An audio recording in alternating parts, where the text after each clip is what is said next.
upset on the internet. You're a salt adult. You're a salt adult.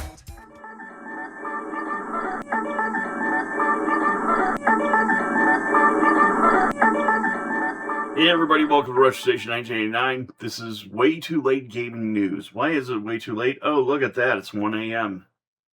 It's way too late in the morning. This is my Death Records shirt.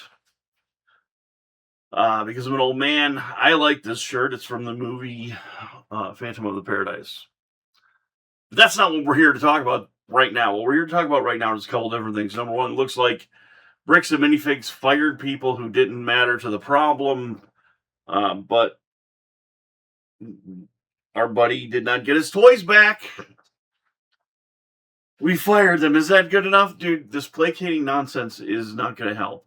My last video hasn't got a lot of views on it, but what happened yesterday morning was that our friends at the LDS Church were quick to start trying to muddy the water here. Here's the fact, guys. The fat. Here's the fat of the land, suckers. But here's the facts, everybody. They stole his toys. Ownership never changed hands. They stole them. I don't care what the original owners did or did not do to maintain their franchise. What they did definitely not do is hand off ownership from not themselves, because they didn't own it, to somebody else who couldn't own it. And right now, other than the payments they've already been given, the original owners of these toys are owed toys or money or both. There's not much more to argue. There's no argument over what's supposed to be happening right now. There can be no logical argument about this stuff. Anyway,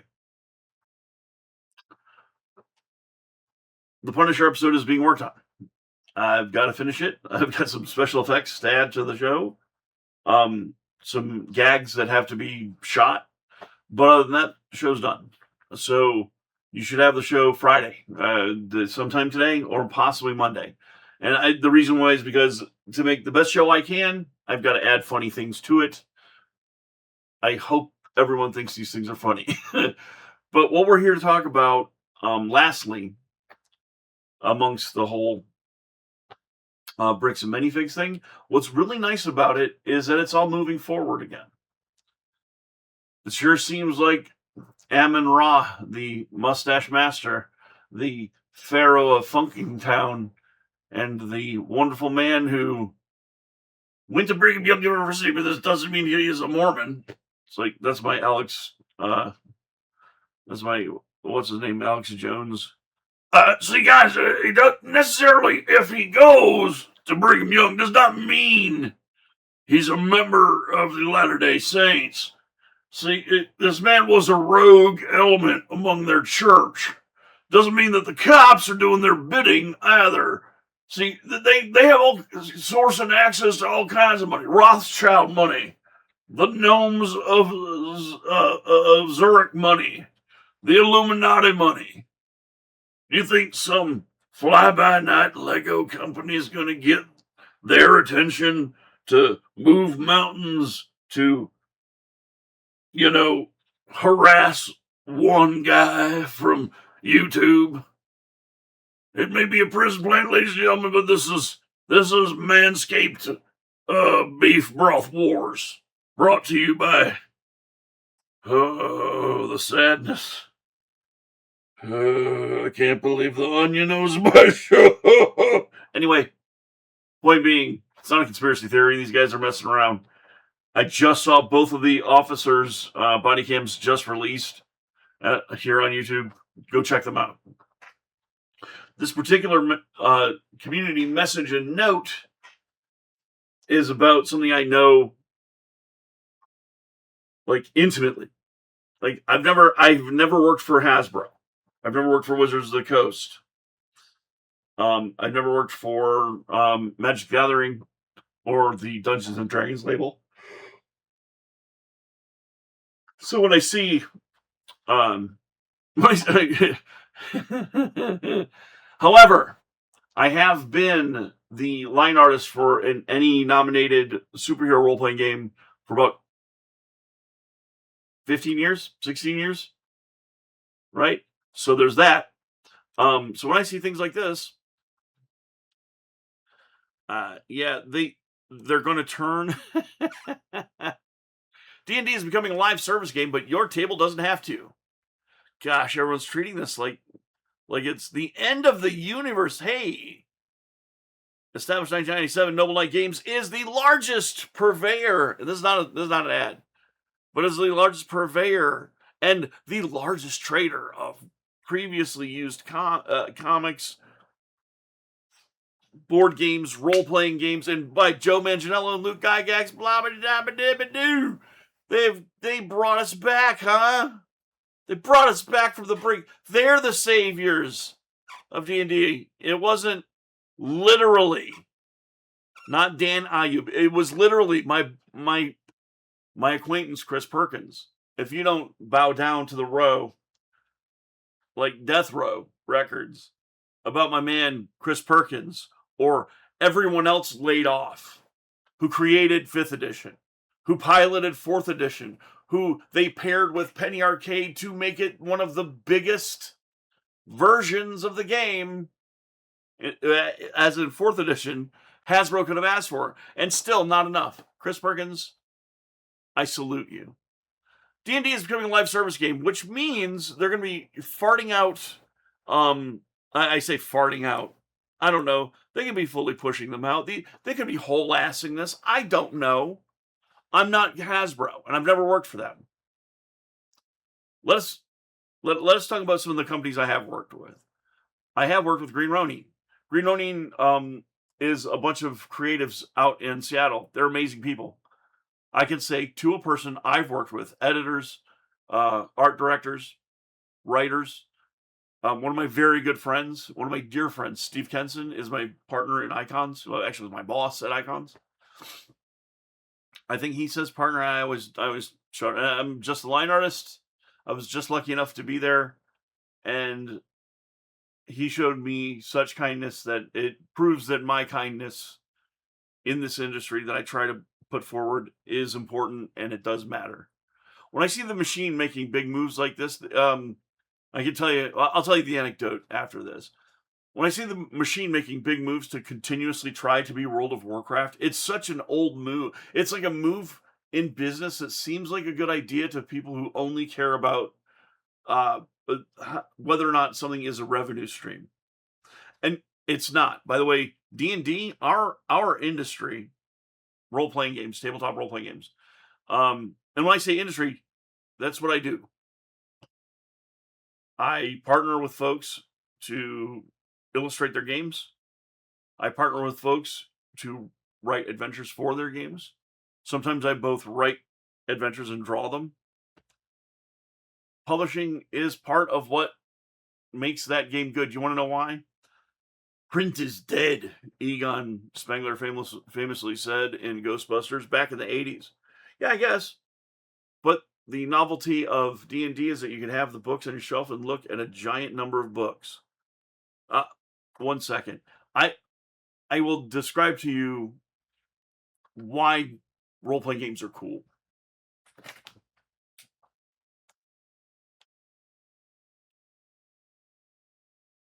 Oh my God.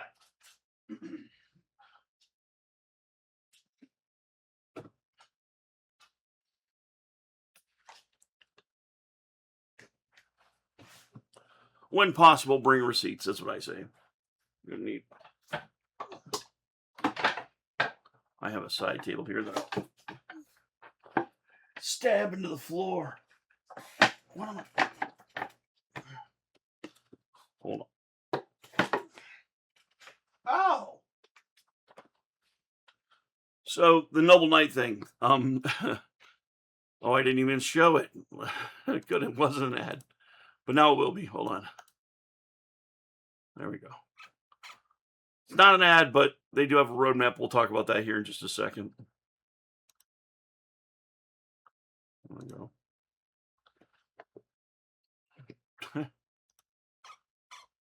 But I will leave it on the screen. like I was a big boner. No, but Noble Knight Games, they are one of the largest purveyors of used um, role-playing games, board games, genre fiction books, comic books, toys, mostly gaming. But if you can trade it and people will buy it, he sells it. And that's my buddy Aaron who owns that company. I worked for him before I was in the role-playing game industry. This is the thing, though. Oh, this is what was blocking my little side table. It's Skinamax by Brad Jones. This is a man, he's also known as the cinema nostalgic guy. I'm just fucking you. It's Cinema Snob. Yeah, Brad, I've met on many occasions at many conventions. I would not call us friends, but we are friends of friends. I'm friends with Tamara Chambers, and very, very cozy with Heather Roos and Malcolm from that crew. They're very wonderful people. Have been so very kind to be on my show. Heather, I'll swing by one of your streams to give you a note about wanting to be on the show, to be a puppet character. But here's what we're talking about: is role-playing games. Not an ad, by the way, just a book that I happened to pick up. I haven't finished. I haven't started reading it yet because I'm still finishing Class of 1986. But here, this is this is one of my displays for my table at convention. See these books? Let's go through them. This is the most, you know what? We'll save this one till last. This one has a forward from my friend Steve Kenson. It's called Stark City. It's a setting book for the Icons role-playing game. That's the game that I'm the line artist for. I did a lot of art in this book. A lot of my friends worked on this. It is available right now at DriveThruRPG. It is Icons compatible, but it's compatible with literally any system, though. Let's talk about a couple of people that are here. I don't want to talk out of both sides of my face. John Gibbons did the cover art. Amazing work. You'll want to go look that up. Let's take a look.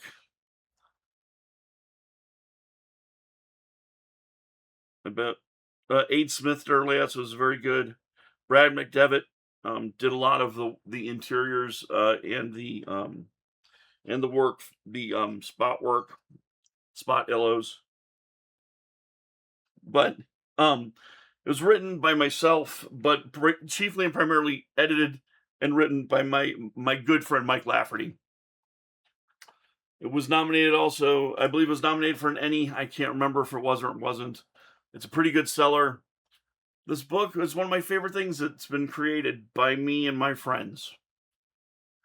And it's a book. And by the way, it's a supplemental for the role-playing game that I'm line artist for. Let me give you a peek at the title we're talking about here. Oh man, paperback, it's even heavy. Icons. This is Icons, the assembled edition. This is you are a superhero, so it's like D&D but with superheroes. I did the art. It's pretty great. For the past couple of years, Steve Kenson, the designer of that game and inventor of that whole game, has been using his Patreon to, month by month, release each chapter of what will become a chapter of a book. And at the end of the year, we compile it into a total book. Let's take a look here. Here we go.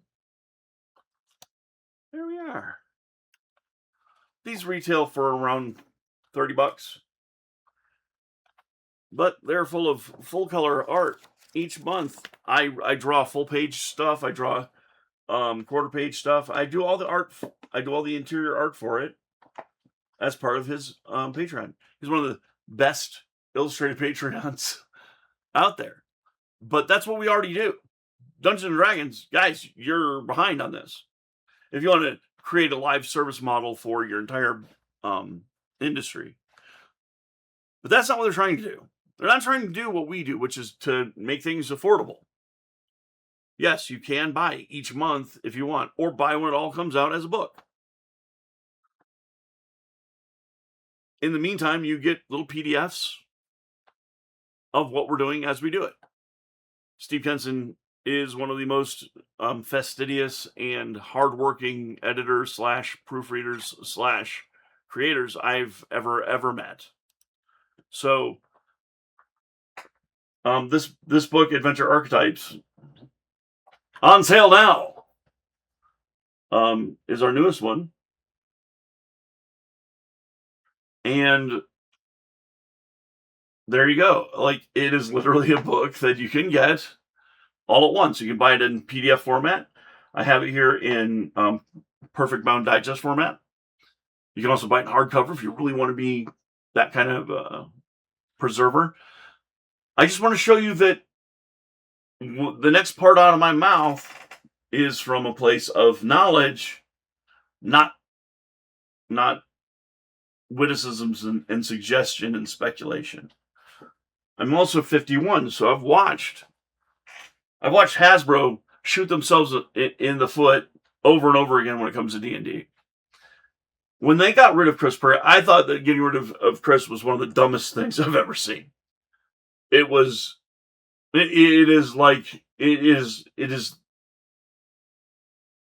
just stupid.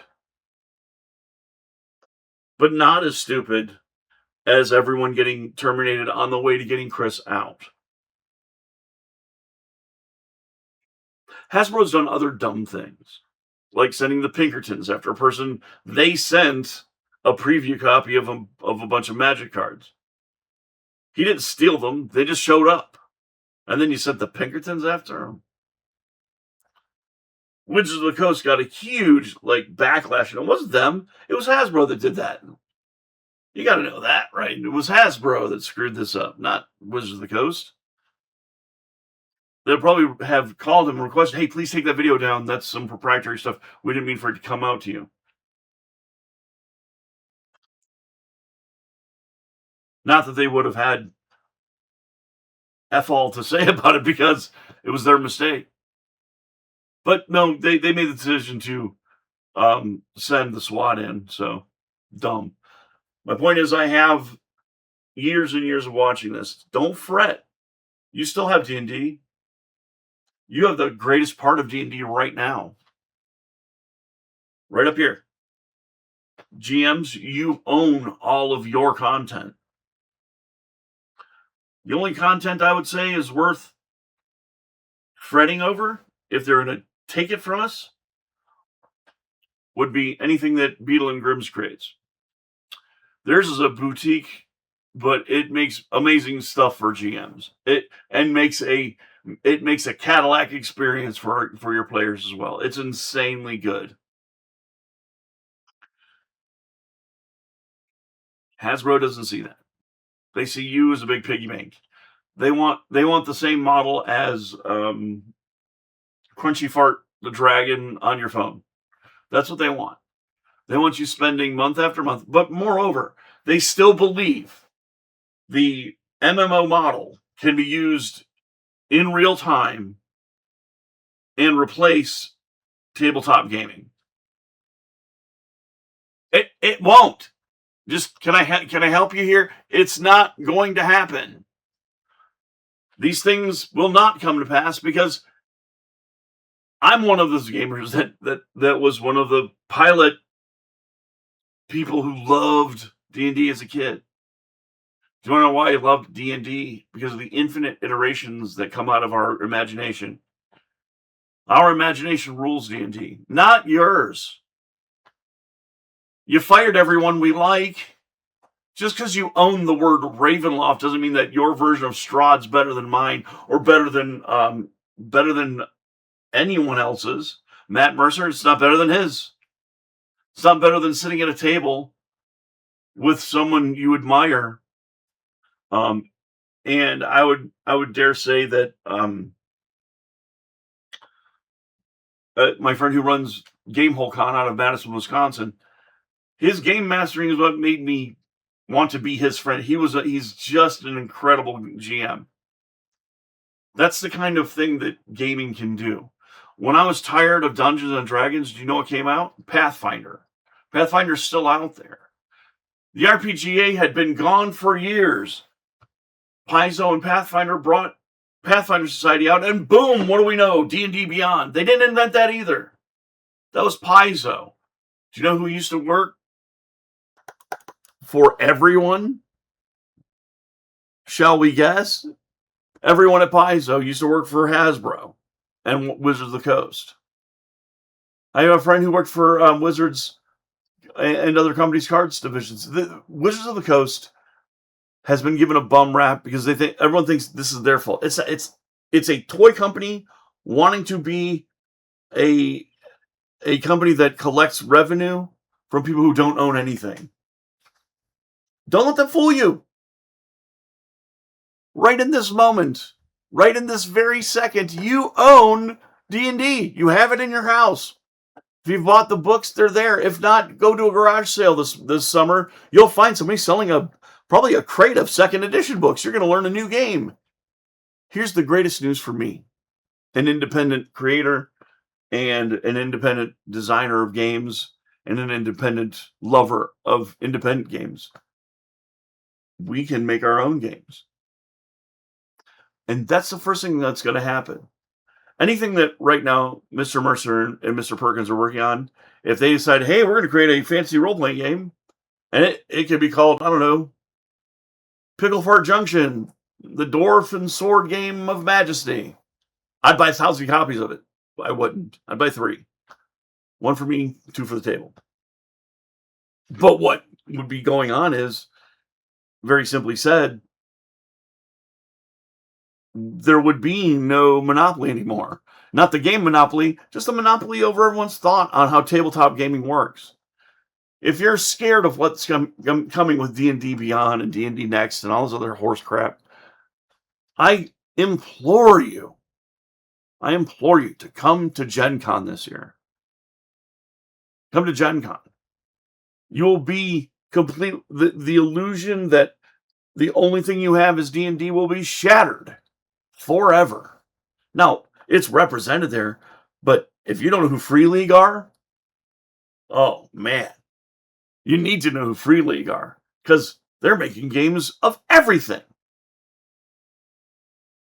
It kind of pisses me off that they're making an Invincible game because I want to own it as well, and I make a competing product. Well, I make a superhero product too, and Invincible just happens to be really popular right now, so that's a bummer for me, kind of.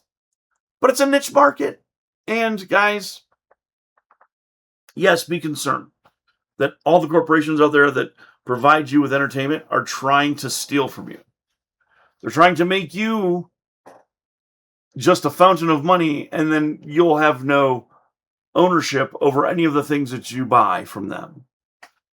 Games as service has never worked, will never work, as the way video games are. It's going to be an amalgamation. And every time we're told competitive online digital multiplayer is the future, somebody goes, yeah, but what about Baldur's Gate 3? It's multiplayer, but it's not competitive. It's digital, but imagine if they released a physical copy in the old school PC big boxes. Just as a special release, they would be printing money for themselves. It's the same with every marketplace. Too greedy, we'll wait, and the ownership of the product, Dungeons and Dragons, will pass to another company. More than likely, a company with more money than Croesus, and we'll have to wait. Or we don't. We just keep making for ones that still have an OGL, and that's still 5th edition. So we could just and Pathfinder has already done that. They've already created a 5th edition analog. It's Pathfinder. Go play it. You'll find a lot of the rules similar, and I guarantee you, because the people who created 5th edition and Pathfinder is going to have all the people who know how to fix things and make it better. Here's my 2 cents. You already have the means to play the best version of D&D that could ever be offered anywhere. And that's in your set of D&D books. If you're the DM, you can create anything you want. A Dungeon Master's Guide, a Player's Handbook, and a monster manual are all you need. And you're going to be making the best games ever. I guarantee you'll be more passionate than anything this company's going to fart out online piecemeal month by month. I'm sorry, guys, if you have jobs with Wizard of the Coast and Hasbro, you're working for the Empire. You're working for the bad guys. They know they're the bad guys. They used to joke about it, and now it's not that funny anymore. And they're going to ruin you.